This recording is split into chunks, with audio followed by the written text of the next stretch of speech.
I'm a little challenged this morning. So for our agenda this morning, we're going to talk about how transcutaneous CO2, end-tidal CO2, tidal volume, all of that plays an impact in our advanced therapy transitions and titrations that we're doing in the lab. So for our agenda, we want to discuss disease state review, appropriate device for disease state, complete a ventilation assessment and understand everything that's involved in that, and then look at what's considerations for titration. So again, we know that sleep apnea is more than 80% undiagnosed, and it's highly prevalent in other chronic conditions. We know that for every 4 people that know they have sleep apnea, 22 don't know that they have it. So comorbid diseases that we also see with these patients are stroke. Patients with COPD also have underlying 58 to 66% of patients with COPD also have OSA.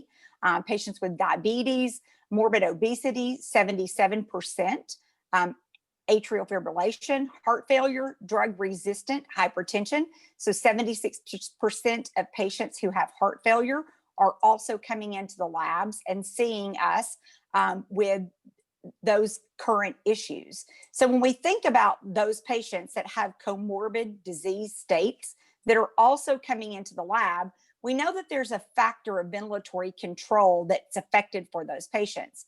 So just as a refresher, remember that ventilatory control happens in the brain stem, and it has little receptors that are in the medulla that's actually measuring CO2 levels and O2 levels. So those receptors transmit little impulses to our nerve that tells our muscles that we need to inhale or exhale. It activates that muscles of respiration, the intercostals, the diaphragm, and those muscles that are engaged.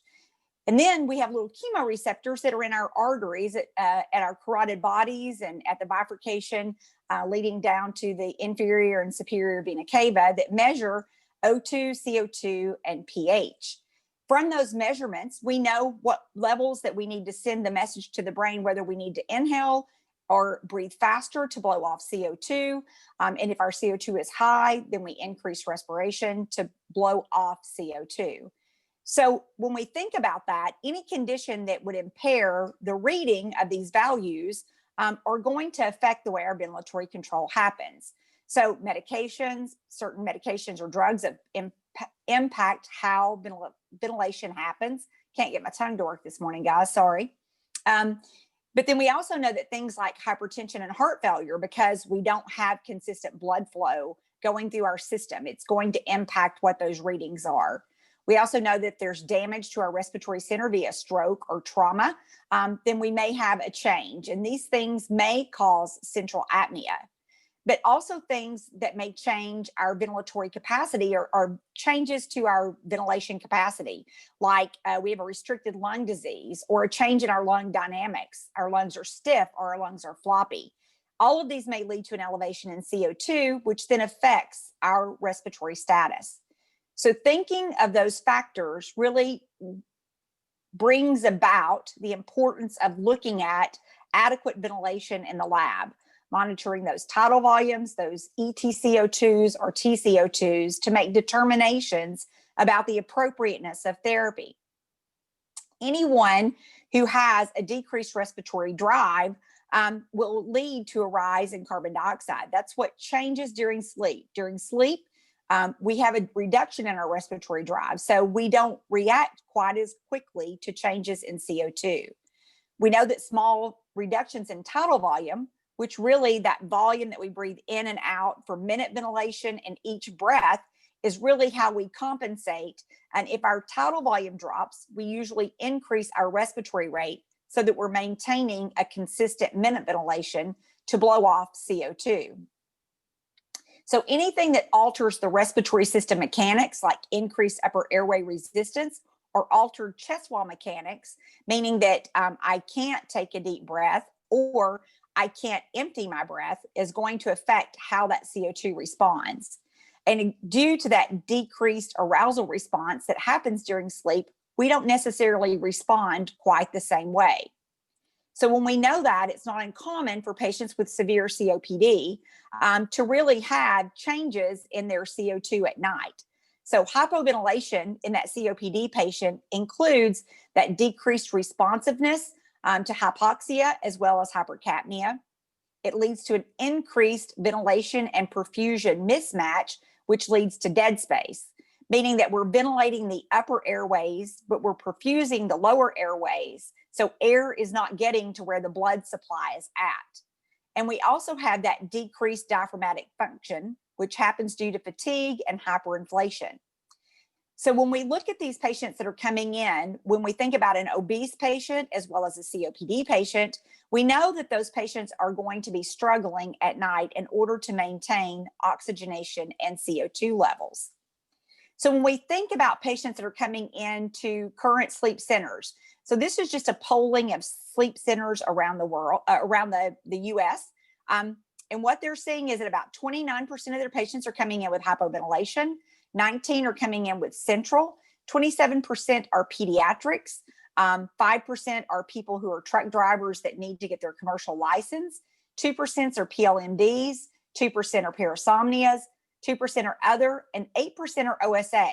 So as you can see from our pie chart, the primary impetus of people that are coming into the lab are complex patients, these hypoventilation, central apnea patients, and then in some cases, pediatric. So OSA is only a small part of what we're seeing in the lab. So because that we have so many patients that are presenting with comorbid disease states that have ventilation components, we want to make sure that we're looking at the right patient and the right device for that patient. So matching the right mode of ventilation for sleep disordered breathing. So CPAP, APAP is appropriate for patients with obstructed sleep apnea. When we consider bilevel therapy, we know that patients who have OSA that are intolerant or have aerophagia, then we would consider those patients as transitions to bilevel due to non-adherence or intolerance of CPAP, APAP. Patients that also would be appropriate for bilevel are patients with hypoventilation syndrome, and those include patients with neuromuscular disease, patients with COPD, and patients with obesity hypoventilation. So we consider adaptive servoventilation, or ASV, that is appropriate for patients with central sleep apnea who have a HFpEF, or a heart failure with a preserved ejection fraction, meaning that their ejection fraction is greater than 45%. Patients with central sleep apnea with and without Cheyne-Stokes respiration, or patients who may have had head trauma or narcotic use that are presenting with central sleep apnea. And our last is that VAPS mode, volume assured pressure support.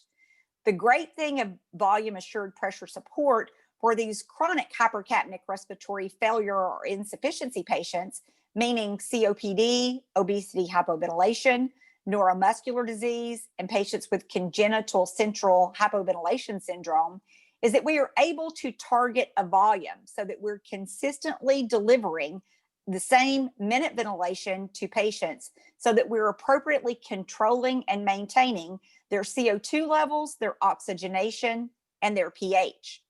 On traditional bilevel, we are unable to respond if a patient has a change to their respiratory dynamics. So with volume assured pressure support, we are able to target a tidal volume and appropriately treat and maintain patients' CO2 levels and SpO2 levels. So how do we assess clinically for hypoventilation and hypoxemia? So clinical factors that we would want to consider and look at would be our pulmonary function results. So making sure that as you're seeing these patients come in, reviewing their pulmonary function test, if they have it in their chart, making sure that we're looking through their chart for certain labs. Lab results such as a blood gas, an arterial blood gas, a venous blood gas, or on a BMP, we can look at the total CO2 level, which is reflective of base excess in a normal arterial blood gas, which lets us know if this patient has a compensation for elevation in CO2.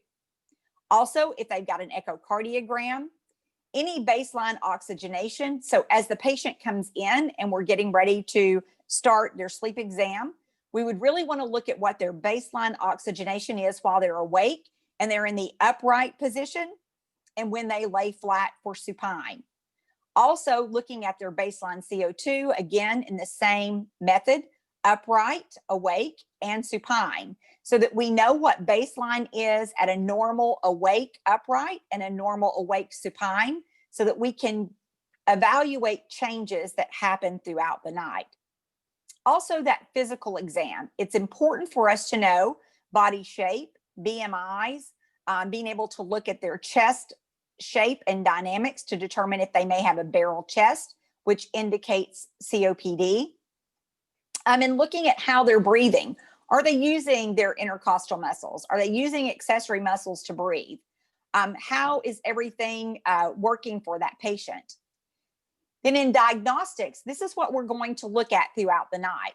We want to observe for any obstructed sleep apneic events or central events, continue to monitor their baseline SpO2, and also monitoring their tidal volume, because we know for patients based off height and sex what a predicted tidal volume should be. So we want to target at a level that's appropriate to maintain that patient's tidal volume, respiratory rate, and minute ventilation.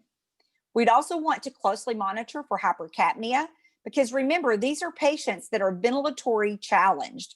And as they're challenged, their tidal volumes may drop drastically throughout the night. We know that patients who struggle or have any respiratory component may reduce their tidal volume at sleep onset anywhere from 10 to 20%, and then an additional 10 to 20% at onset of REM. Looking at where that patient is at during REM and non-REM status, also noting their body position.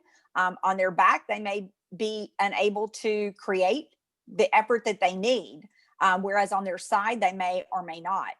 And we also want to monitor while we're looking at our curves and our oximetry for that apnea interapnea ratio. And we're going to discuss that and show some examples. So don't feel overwhelmed by that comment. And then when we're considering therapy, we want to start with CPAP as first, and then move to that bi-level. From there, consider if it's volume assured pressure support that that patient needs, being IVAPs, or do we need to transition that patient and add in oxygen? So I've given you all of this information, and I wanted you to know that there is actually a guideline by the American Academy of Sleep Medicine. And this is guidelines for transitioning patients to ventilation. So as we look at our patient, we're monitoring for that assessment of the patient's levels of centimeters of water. We're starting with CPAP, and then we're looking if we have obstructed apnea.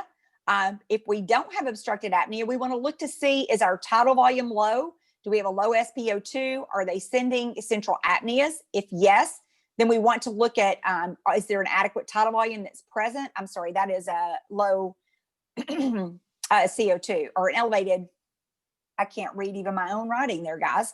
But looking at their low, is there an adequate tidal volume? If there's not an adequate tidal volume, we're going to increase pressure support, meaning that we would have wanted to place that patient on a bi-level device. If the tidal volume is adequate, then we're going to evaluate respiratory rate and determine if we needed to switch to an ST or an mode, adding a backup rate. If their tidal volume is still inadequate or their minute ventilation is inadequate, we're going to look at their SpO2, evaluate whether we need to add oxygen. And then really looking if there's adequate muscle rest. If the patient's still working to breathe, do we need to increase their pressure support or their respiratory rate? So we have an algorithm that's approved by the American Academy of Sleep Medicine for titrating these patients. So how do we consider and what do we look at and what tools do we have at hand? So first, looking at that predictive tidal volume charts, we know that the National Institute of Health has a predicted body weight tidal volume chart for both males and females because it is different. And it's based upon that patient's height. So how would I use this chart? Typical is 6 mLs per kg. In some cases, when we have morbid obesity or COPD, we may target 7 to 8 mLs per kg. So if I had a patient that were 5'7" and it was a male, I would simply go over to 6 mLs per kg And I should expect that patient to have an appropriate tidal volume of 400 mLs. If I were targeting at 7, it would be 460. If I were targeting at 8, it would be 530. So this is how I would make a determination of where my patient was at in terms of appropriate tidal volume. This is an opportunity for you to be able to really look and assess. Now you ask me, how do I get tidal volume? So on your titration systems, when you're titrating, there is a drop-down menu that allows you to choose what your view looks like. In that view option, you have the option to choose to see tidal volume even during CPAP. So you want to turn that option on so that you can monitor to assure that your patient is appropriately ventilating.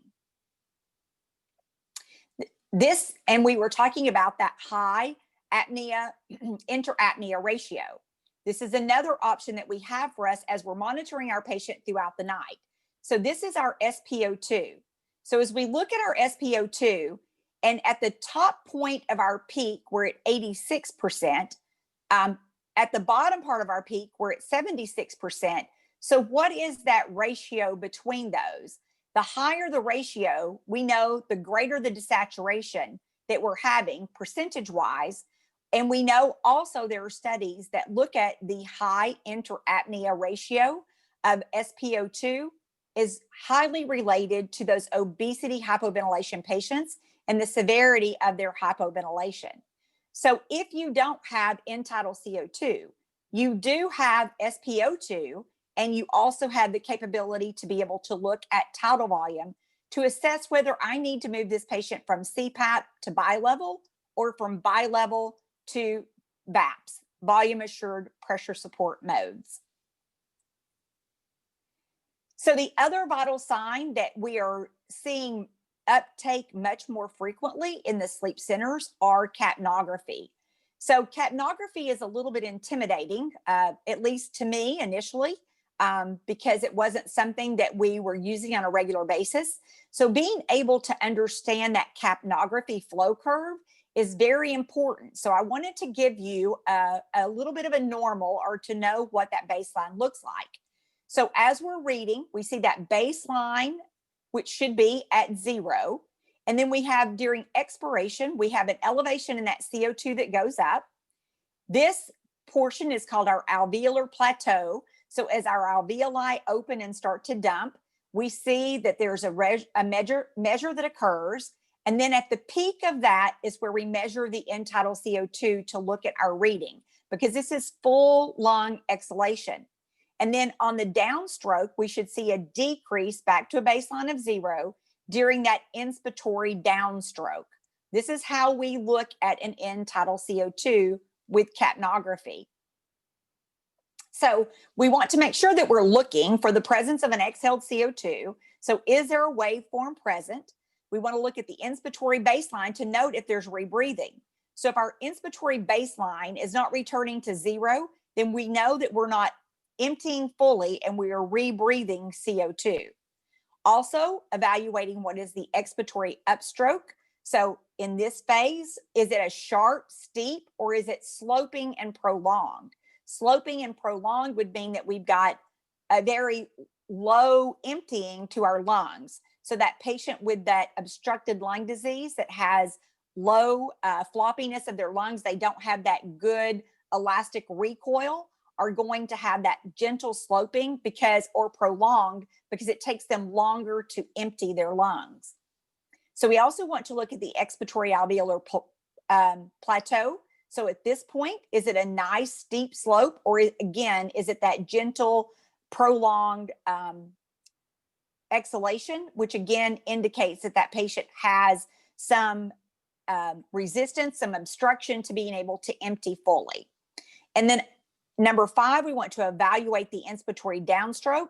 Again, knowing, is it steep, prolonged, or how does it look? Are they fully getting that breath back in and returning to baseline? So we also, it's important to know what are normal values. So normal ETCO2 values are at 35 to 45. So anything that is in excess of 45 is above a normal level for CO2 for that patient, which would indicate that you have hypoventilation or inappropriate emptying.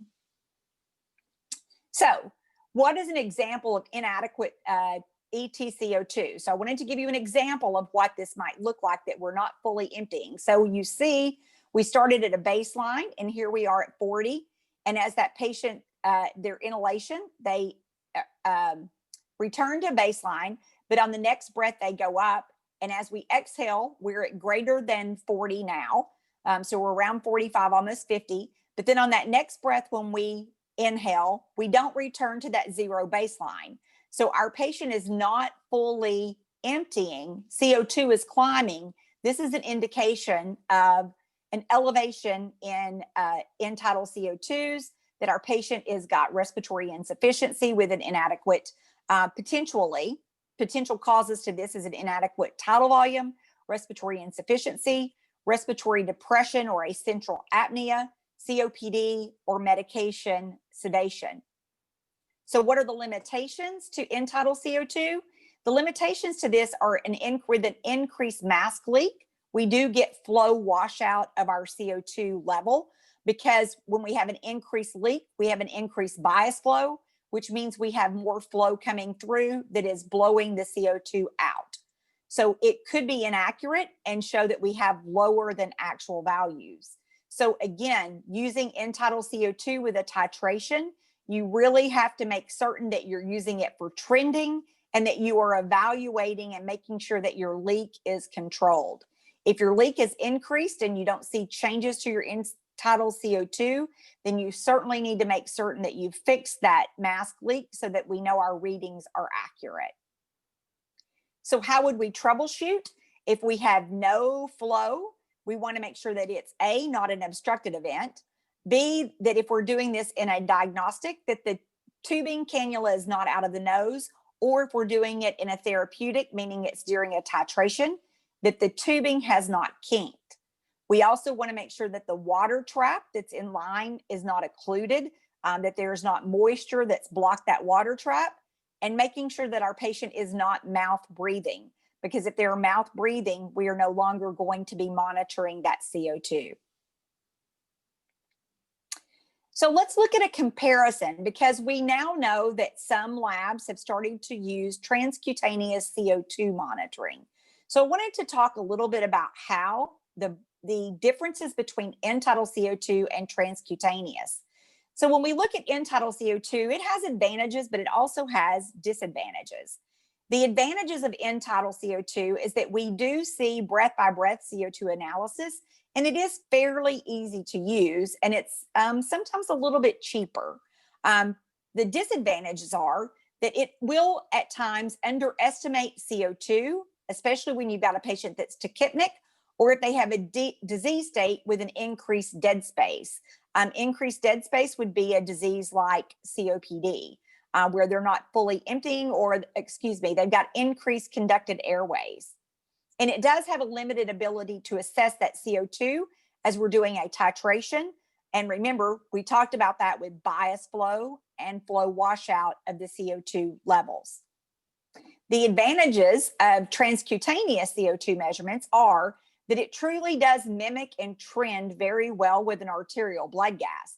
It also will trend our CO2, and we do have the ability to assess that CO2 when we're using therapy in conjunction. So as we do our titrations, we are not reliant upon exhaled air, because we are actually monitoring at a location on the patient's skin or body. Some of the disadvantages is if you have a patient that's got low perfusion, meaning they don't have good blood flow to the surface, we will get an inaccurate reading for that transcutaneous CO2. And any patient that's got heat sensitivity or very thin skin, it can create issues for those patients. So what does transcutaneous monitoring look like? It is continuous CO2 monitoring.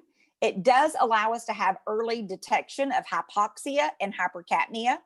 It has an immediate ventilatory status response. So if that patient stops breathing or starts breathing more rapidly, we are immediately going to see the change to their levels. And it is optimal, allows us for optimal management of our complex patients. What does the device look like and where we would attach it? We have the option to attach it on the ear lobe or on the chest wall. And the device is simply a device that looks and presents itself similar to this. Normal transcutaneous CO2 monitoring values, and the benefit also of transcutaneous is that we also get a SpO2 as well. So transcutaneous normal values are 35 to 45, which correlates with our PaCO2 of 35 to 45. Limitations, again, to transcutaneous monitoring is perfusion. We do have to have a patient that has good blood flow. So we've talked about these factors and how they play in. So now let's talk about how this would impact what we're doing with a titration. So when we consider our starting pressures, when we start with bilevel, we generally start with a pressure, an EPAP of 4, IPAP of 8. So we typically start at 8/4. If we're doing a VAPS mode, we typically recommend that first thing that you do is set the patient's height, because it is calculating that tidal volume or ventilation based off that patient's height. We set a typical spontaneous respiratory rate between 15 to 18 and target an mLs of 6 mLs per kg of ideal body weight. With an EPAP of 5, a pressure support min of 4, and a max of 20. Remember, with VAPS mode, you have a variable pressure support. So as our patient starts to present with hypoventilation, not achieving their targeted volume, pressure support will increase in order to reach and maintain consistency with that patient's tidal volume. So setting assessments, if we're assessing where we need to do and how we need to adjust. So if we think about bilevel, this is a policy that's being used. This is also from the recommendations within the American Academy of Sleep Medicine as to how we treat and address. So for obstructed apnea, we would increase our EPAP 1 to 2 centimeters of water every 10 minutes until we've controlled those obstructive events. For tidal volume, we want to target a tidal volume that is greater than 8. If their tidal volume is less than 80% of predicted, or our transcutaneous CO2 is greater than 45 or 10 millimeters greater than their baseline, we would want to increase pressure support 1 to 2 centimeters every 5 minutes until one of 3 things happen. The tidal volume is greater than 80% of predicted, transcutaneous is reduced by 10 millimeters of mercury, or it is less than or equal to 45 millimeters of mercury.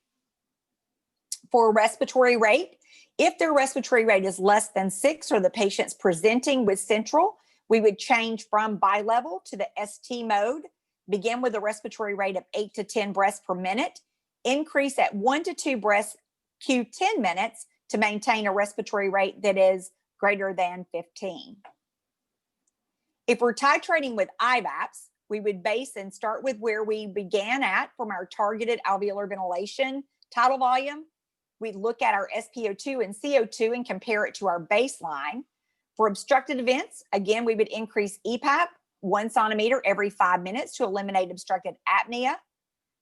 If our SpO2 is less than 90% or all respiratory rate events are eliminated, we would increase targeted ventilation by 0.3 mLs every, that would be 30 mLs every 5 minutes until desaturations are resolved and CO2 is normalized.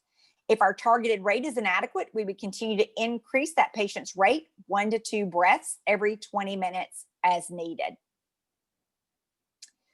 So when we're doing a titration, particularly when we're dealing with IVAPS or bilevel ST, we also need to consider ventilation synchrony.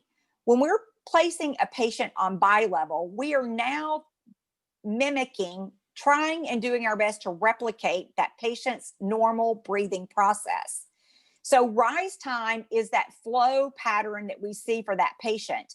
As that patient takes the breath in, we want it to mimic that we're delivering that air fast enough, but not so fast that we are over pressurizing the airway. So if we see on our flow pattern that that patient is having a rise and then a fall back to a baseline, that would indicate that we're potentially over pressurizing the airway. And I always think about that with sleep studies when I talk about rabbit ears. If there's a rabbit ear on the front end, we've overpressurized, delivered their breath too quickly. So we would want to slow their rise time, meaning that we would take their number higher. If that patient is not getting the air fast enough, we would see a scoop out on our flow curve, which would mean that we would need to increase our rise time, meaning that we would drop the number, because time delivery, the lower the number, the faster the breath delivery. We also want to consider TI min. What is the goal of therapy? What are we trying to achieve for this patient? TI min allows us to do somewhat of a breath hold for patients if we are trying to recruit alveoli. So patients who have increased lung resistance or who are unable to keep their airway open, and we want to get improved oxygenation by holding their lungs open. So that obesity hypoventilation patient, that neuromuscular patient, that patient with a restricted lung disease, we might need to increase their minimum inspiratory time in order to keep their lungs open and give them an appropriate time for oxygenation.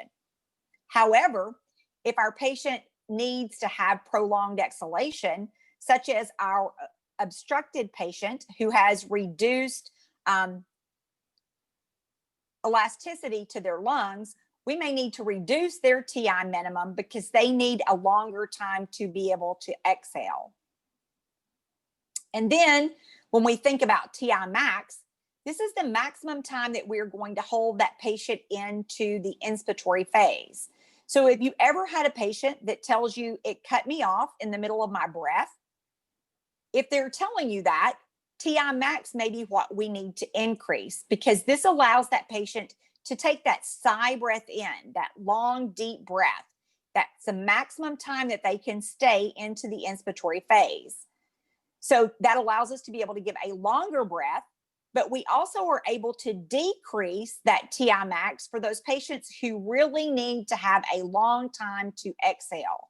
So we can decrease their inspiratory time by reducing TI max, which will allow that patient to be able to fully exhale. So COPD patients who have reduced lung elasticity, we would reduce their TI max, allowing them to be able to have a longer time for the expiratory phase. They only need a short inspiratory time. So as we consider cycle is what allows or terminates. There are two things that will terminate inhalation: TI max and cycle percentage. Cycle is how much does their peak flow reduce from the peak flow that's generated during their delivery from their EPAP pressure to their IPAP pressure with rise time. So if their flow is not returning to baseline, as we're looking at our flow curve on our PSG, so they should be returning to baseline at the end of exhalation before the next inspiratory phase. If they're not returning to a baseline flow of 0, then we would need to increase our cycle, meaning that they could end and terminate their breath sooner. If they are at returning immediately to baseline and we have a long period of what is called 0 flow, then we would want to reduce their cycle percentage so that we're holding them in the inspiratory phase longer and recruiting alveoli. So the last thing to consider for ventilation synchrony in our SST VAPS mode is trigger, making sure that the device is sensitive enough that that patient can initiate inhalation when it's appropriate, but yet not over initiate inhalation. So for a patient that might miss a trigger, that would be that patient that's got a reduced ventilatory capacity muscle strength, being a neuromuscular patient, or someone that has, typically it's your neuromuscular, or someone who has muscle weakness would be a patient that we would look at that might need to have an increased trigger sensitivity, meaning that it was easier for them to take the breath in. And then those patients, we also want to consider if the device is giving them that breath before they are ready. In that case, we would decrease that trigger sensitivity and really make sure that we're adjusting things appropriately for our patients. Oh, so that is the end of my presentation. And I wanted to see and thank you for your time. and see if you have questions for me. Thank you so much, Tammy. So far, I'm not seeing any questions, so let's give them a minute to type in any questions there might be. That was a great presentation. We really appreciate you being with us every year and always look forward to your presentations. We're getting some great comments. They love the presentation, so I don't see any questions though, so thank you very much. Well, I have a question for you guys. If you wouldn't mind, if you'll just stick in the little chat, if you guys don't mind, are you using in the labs, are you seeing that you're doing more bi-level ST VAPs? And how many of you are any of you using end-tidal CO2, TCO2s, or are any of you looking at tidal volumes? Do you think this helped you have information that you will change your practice habits when you go back to the lab? If you all would type any answers you have to Tammy's question in the chat so she can see them, that would be wonderful. And the other thing that I would want to consider is if you're in a DME HME, are you looking when you do downloads for a patient that is on bi-level at their tidal volume? Okay, I say ETCO2 only on pediatrics. They also like you to put in your email address again so Sure. they can reach out for your slides. Here's a lab that uses tidal volume very frequently. ETCO2 on children only. So you may consider, for those of you who use it for peds only, evaluating your patients who have BMIs greater than 40 for sure, 38, maybe even having that conversation with your medical director that you may want to add ETCO2 to those patients to look for hypoventilation. And again, if you don't, remember you have tidal volume, and remember looking at that apnea, interapnea ratio will give you some indication if hypoventilation is occurring. And there's some pretty good studies out there for you guys on the apnea, interapnea ratio and how it relates to hypoventilation. Here's a question, Tammy. Can you use some of this information in the hospital for new patients that may have high stop bang scores? So sure, because, and what do you mean by, so let me just first clarify. So patients who have a high stop bang score that have a high prevalence, certainly if they have received or had an arterial blood gas, I'm not sure if you guys are aware, patients can be discharged from the hospital without actually having a sleep study, which is really what you want them to do in some cases. So hear me out before you want to shoot me. I know we're on the sleep side, but if you discharge that patient from the hospital with a device, but yet that physician brings them back in for you to titrate them for optimal settings, that's the best of both worlds, because A, you've qualified that patient for an in-lab titration study, but B, you've also sent that patient home on optimal therapy, and you hopefully prevented a hospital readmission. So you can use that stop bang if you've got either an arterial blood gas that shows an elevated CO2. In some cases, VBGs. There also are physicians who are using for an obese patient. Obesity hypoventilation is probably the most difficult diagnosis to get treatment for. So I know that there are physicians that are doing upright pulmonary functions. And remember, I told you to look at CO2 and SpO2, awake, upright, awake, supine. There are some physicians who are doing pulmonary function screening with an FVC and FEV1. So they're just having them do a standard exhalation. And they're looking at volume upright and volume flat, so that they're able to document that that patient has restriction, and they're able to qualify them for therapy in that manner and get the insurance company to provide what care the patient needs.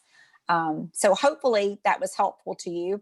And again, if you're only using end-tidal CO2 in kids, You may want to consider adding that for your morbid obese patient or your patients with any complex disease states like COPD, because I think it is imperative, if you have access to it, to really use it so that we can appropriately manage and get better information and complete better titrations for our patients.